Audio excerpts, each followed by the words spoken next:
자료 띄워주세요.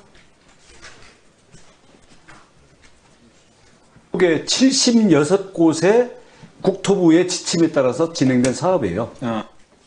네. 원희룡, 도지사 해봐서 한다. 손에 피 안 묻히고 100억 만들어준다는 제안 많아. 제주지사 때 개발 허가 될까 비자금 제한 다 잘랐다. 넘겨주시고요. 그 이후에 이런 단독들이 쏟아져 나오고 있죠. 예, 다음. 예, 오등봉 사업과 관련한 인물 관계도를 통해서 이 사업을 되짚어보고자 합니다. 파랗게 만든 것이 리언기술단이고요. 빨갛게 표시된 것이 민간 특례사업 제안서 심사위원들입니다. 아라리움과 관련된 것은 여러 의원님들께서 하시니 저는 두 가지만 얘기하려고 합니다. 우선 넘겨주시죠. 일단 예, 이 컨소시엄 오등봉 사업의 컨소시엄은 호반건설이 30%의 최대 지주를 갖고 있고 나머지 청양, 리현, 대도, 미주 이 다 네 가지 네 회사가 제주 도내 사업자들입니다. 넘겨주시고요. 예, 아까 후보자께서 열심히 8.91%를 자랑을 하셨는데 이 8.91%가 존재하는 숫자인지에 대한 논의를 이따 말씀을 드리겠습니다. 그리고 8.91%가 이게 그리고 나머지 수익률을 초과하는 이익은 제주도에 환수된다라고 했는데 저희 의원실에서 꼼꼼하게 체크해 본 결과 도저히 환수가 이익이 더 나지 않는 그런 사업임이 밝혀졌습니다. 다음. 예, 조성 과정에서의 실제 총사업비와 초과 수익을 기도 안 차게 사업자가 계산하는 방식이 되어 있습니다. 어떻게 사업자가 이것을 계산하게 합니까? 이게 어떤 거냐면요. 총 사업비가 늘어나면 8.91% 아무 상관없이 민간업자의 수익 또한 늘어나는 방식이랍니다. 이게 예를 들면 총 사업비가 10,000원이에요. 10,000원이면 8.91%면 890원 아니겠습니까? 그런데 사업비는 늘어나게 돼 있는 거예요. 지금 8,900억 원인데 넘어서 1조가 가면 수익금은 곱하기 2가 되는 철저하게 민간에게 이익을 주는 사업 방식으로 만든 겁니다. 아주 영악한 수법이죠. 다음. 예, 이 오등봉 사업 추진과 관련해서 제주시 공원 녹지과는 경관훼손 등을 이유로 사업을 불수용했습니다. 당시 총사업비가 2,124억 원이었고요.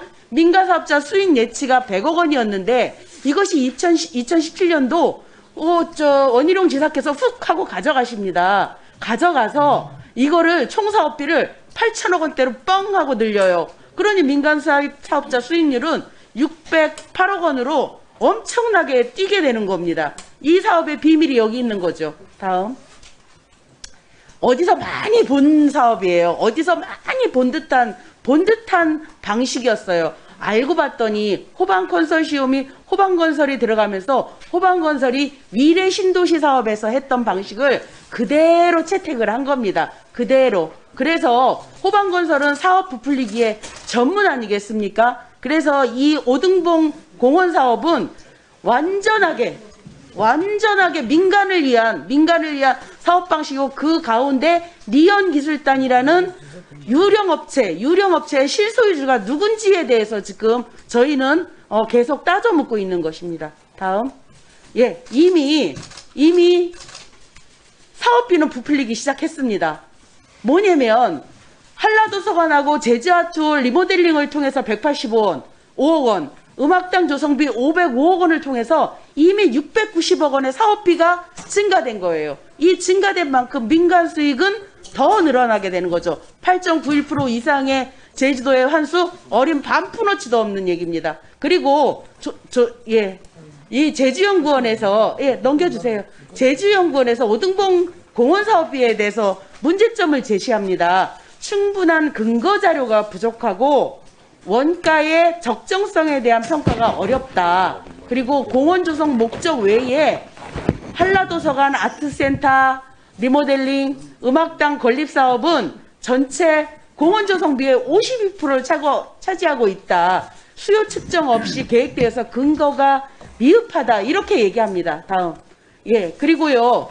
공원시설들의 규모, 공원 이용자들의 이용권을 고려할 때 과하다고 된다. 이거는 제주연구원에서 이렇게 얘기하는데도 불구하고 원희룡 후보자는 진행을 한 거죠. 자, 우리가 오등봉 공원 사업의 문제점을 보면 이 사업비가 증액될 거라는 합리적인 의심을 하는 게 여기에는 간접비라는 것이 있습니다. 간접비는 사업자가 무제한으로 늘릴 수 있는 거예요. 업무 자문 수수료, 광고료, 분양 영업비, 분양 대행 수수료, 민원 처리비 이렇게 비교적 높은 수준의 사업비를 사업자가 마음대로 늘릴 수 있는 게 이 사업의 맹점입니다. 그리고 이것을 제일 잘하는 데가 호반건설이에요. 전형적인 사업비 부풀리기 행태를 미래신도시에서 한 거고요. 이 사업을 보고 이재명 후보자께서 대장동에서 확정이익 방식을 택하게 되는 겁니다. 자, 원 후보자께서는 왜 이런 타당성을 무시한 채 오등봉 사업을 강행했는지 저는 궁금하고요. 다음. 여기에서 보시다시피 남기춘 전 검사는 윤석열 후보자와 동기입니다. 동기이고 나중에 오후 발언에서 얘기를 하겠지만 정경원, 고은봉, 이병철, 이영문, 이승택, 신석하 그리고 김땡땡 변호사 이 모두 원희룡 후보자와 관련이 된 사람들입니다. 이 사람들을 심어서 이 사업을 메이드하게 된 이유가 뭐냐? 왜 급하게 그렇게 정치적 일정에 맞춰서 이 사업을 메이드하게 됐는지 후보자께서는 국민들에게 한번 설명해 보십시오. 20초 동안 설명을 네, 드릴까요? 그렇습니다. 제가 시간 더 드릴 때 이제 말씀하세요. 예. 답변해 보시죠. 우리 의원님께서 말씀하신 사업 부풀리기를 저희도 걱정을 했습니다. 그래서 공사비와 사업비는 사업자가 결정하는 것이 아니라 제주시에서 임의로 선정한 회계법인이 정산을 해서 인정하는 공사비만 계산을 하도록 되어 있습니다. 이 사업비는 사업자가 개입하게 돼 있어요. 잘 보세요. 정산 조항이- 왜 알면서도 모른 척하십니까? 정산 조항이 있습니다. 정산 그렇기 때문에 조항 다 이미 짜맞춘 거죠. 정산해도 이것은 비용을 얘기 안 할 수 없고요. 8.91% 사업비를 부풀려서 많이 지출하게 되면 업자만 손해를 보게끔 저희들이 규정을 만들었습니다. 않습니다. 왜 알면서 그러십니까? 그렇지 않습니다. 문정보 의원님 그 답변 기회를 20몇 초밖에 안 주셨는데 조금 설명하고 나서 다시 말씀 조금만. 가짜 얘기를 하니까 그렇죠. 나중에 다 들으시고 지금 질문을 계속하시고 답변 시간 20초밖에 안 돼. 조금 더 드릴 테니까 말씀해 보세요. 예, 말씀하신 것처럼 수익률 상한을 정해놨으니까 사업비를 부풀려서 이익을 많이 가져갈 수 있는 게 아니냐라는 말씀을 하셨는데요. 바로 그런 점 때문에 저희는 사업비 정산은 사업자의 권한이 아니라 제주시가 일방적으로 갖도록 협약을 맺었습니다. 그리고 지금 제주연구원의 타당성 문제를 얘기를 하셨는데요. 공원 사업과 비공원 사업이 있습니다.